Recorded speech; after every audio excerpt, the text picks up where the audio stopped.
আল্লামা নজরুল ইসলাম কাসিমি সাহেব দামাত বারকাতুহুম, হুজুর তো অসুস্থ, স্ট্রোক করেছেন, আপনারা জানেন, শুনছেন, সবাই শুনছেন, হুজুর যে অসুস্থ, স্ট্রোক করেছেন।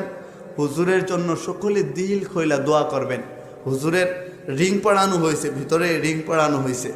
তো এখন আগের তুলনায় হুজুর মোটামুটি সুস্থ আছেন, তবে ডাক্তার বলছে যে হুজুরকে বেশ কিছুদিন বিশ্রামে থাকতে হবে, বেশ কিছুদিন উনি বিশ্রামে থাকবেন।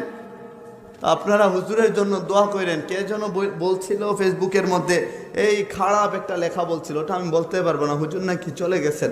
আমি এমনিতেই যখন দেখলাম হুজুর অসুস্থ, আমার ভিতরটা ফাইটা গেছে যে হুজুর অসুস্থ হয়েছেন।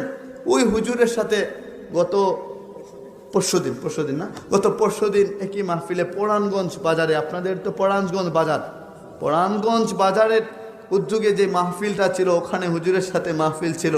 হুজুরের নুরানি চেহারা